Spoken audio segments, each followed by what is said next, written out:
A Bíblia conta que depois de 400 anos que o povo judeu estavam servindo como escravo no Egito, os hebreus, enfim, foram libertos por Deus do cativeiro, e para isto o Senhor levantou Moisés e deu a Moisés a missão de conduzir o seu povo ante a terra que havia prometido a Abraão. E vamos ver lá no livro de Êxodo, Faraó não queria libertar aquela gente, e foi preciso que Deus lançasse 10 pragas para que seu povo pudesse deixar aquele local. As 10 pragas do Egito, meus irmãos, foram terríveis e ao mesmo tempo uma grande manifestação do poder de Deus, pois através delas Deus humilhou a Faraó e todos os seus deuses falsos. Mas as pragas do Egito não serviram de lição só para os egípcios, mas muitas coisas importantes que nós também podemos aprender. Vamos então analisar as 10 pragas e vamos ver o que cada uma delas tem a nos ensinar. A primeira praga, sangue. Quando Moisés e Arão pediram a libertação dos hebreus, o faraó rejeitou seu pedido. Então Deus tornou a água do rio Nilo em sangue. Ninguém conseguia beber a água do rio e todos os peixes morreram. Mas os magos do faraó também conseguiram transformar água em sangue, porque o diabo tem poderes. E por isso o faraó não quis libertar os hebreus. Essa primeira praga foi um golpe para o Egito, pois o rio Nilo representava a vida do país, já que todo o sustento do Egito dependiam dele. Não havia outra fonte de água para beber e regar a terra, e por isso os egípcios adoravam aquele rio. Mas o Senhor transformou em um lugar de morte e mostrou a eles e a todos nós que o Senhor sempre será a única e verdadeira fonte de vida. Agora a segunda praga, as rãs. Deus mandou Arão estender a sua vara sobre as águas do Egito, e rãs subiram, cobrindo toda a terra e invadindo a casa daquelas pessoas. Mas, de novo, os magos conseguiram fazer com que o sapo também surgisse. E por isso o faraó não deixou que os hebreus fossem embora.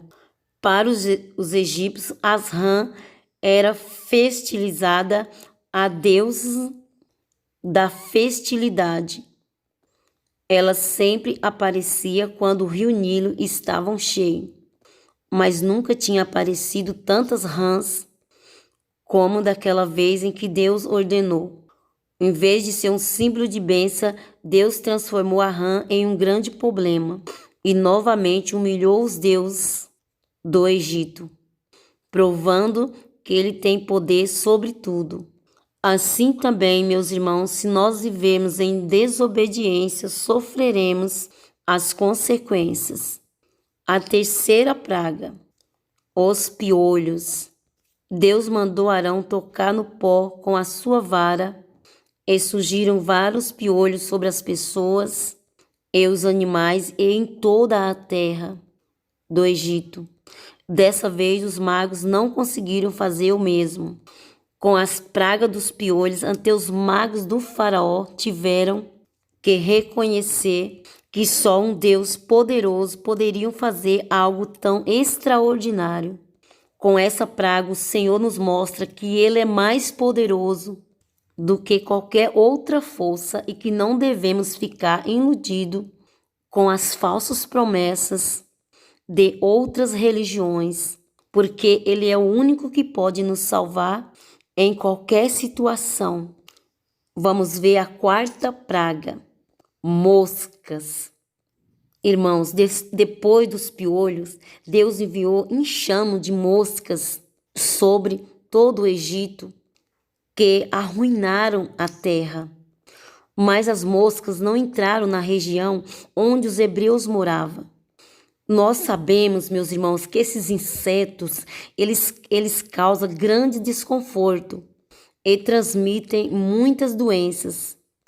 Isso mostra que Deus atacou a saúde e trouxe grande desconforto para os egípcios, mas poupou o seu povo, mostrando que os deuses egípcios não tinham nenhum poder sobre a vida dos seus escolhidos. E para nós, Deus também prova que Ele sempre cuida dos seus filhos. Quem ama Deus e anda nos seus caminhos está debaixo da sua proteção e não sofre o castigo dos ímpios. A quinta praga, a morte dos rebanhos. Deus enviou uma praga que matou os rebanhos de cavalos, jumentos, camelos, bois, ovelhas dos egípcios em um só dia. Então Faraó investigou e viu que nenhum dos animais dos hebreus havia morrido. Alguns deuses dos egípcios importantes tinham características de bois. Além disso, os rebanhos eram extremamente importantes para aquela nação, porque eles forneciam carne, leite, couro e lã para o consumo daquelas pessoas e também para o comércio com outros povos. Por isso, com essa praga, Deus atacou a economia do Egito.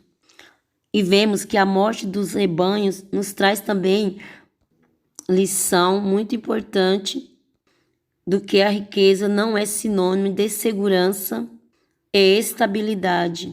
Assim como toda a economia do Egito entrou em choque em apenas um dia. Os bens materiais que juntamos nesse mundo podem desaparecer muito rápido. Por isso não podemos depositar nossa confiança nas riquezas, nem fazer do dinheiro o Deus da nossa vida. Vamos ver a sexta praga. Feridas. Deus mandou Moisés pegar um punhado de cinzas e espalhar pelo ar. Quando Moisés fez isso, surgiu graves feridas que causaram muita dor e sofrimento nos egípcios e nos animais. Até os magos do faraó foram infectados com essa praga. Eles clamaram para que os seus deuses da saúde os curassem, mas nenhum deles foi capaz de desfazer o que Deus havia feito. Com isso, o Senhor mostrou aos egípcios naquela época e nos mostra hoje que Ele tem poder sobre a saúde e a doença.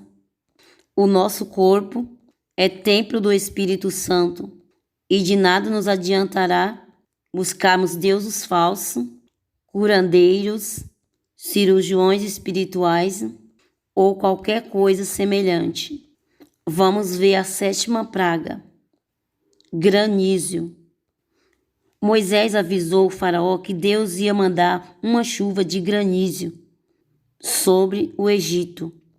Alguns dos conselheiros do faraó ouviram aquele aviso, ficaram com muito medo e protegeram seus escravos e rebanhos antes da tempestade. Mas todos que ficaram no campo morreram com a força do granizo, junto com as plantas. Com a tempestade de granizo, Deus humilhou os deuses egípcios da colheita e do clima, provando que a natureza obedece somente a Ele. Para nós também o Senhor mostra que todos aqueles que ouvem a sua palavra e fazem a sua vontade são poupados dos dias maus. Já aqueles que o desprezam causam a sua própria destruição. A oitava praga, gafanhotos. Moisés avisou que Deus iria mandar gafanhotos sobre o Egito e os conselheiros do faraó lhe imploraram para libertar os hebreus, para não devastar mais a terra. Mas o faraó se irritou com Moisés e Arão e os expulsou da sua presença. Surgiram então tantos gafanhotos que o céu ficou escuro. Toda a vegetação que restavam foram destruída pelos gafanhotos. Deus acabou com as fontes de alimento no Egito para mostrar que os deuses que deveriam garantir o sustento daquele povo não tinham poder sobre isso. Da mesma forma, Ele nos mostra que Ele é o responsável pelo nosso sustento e que tem poder para dar e tirar. Quando entregamos nossa vida ao Senhor Jesus, recebemos tudo o que precisamos para viver. Vamos ver a nona praga: trevas.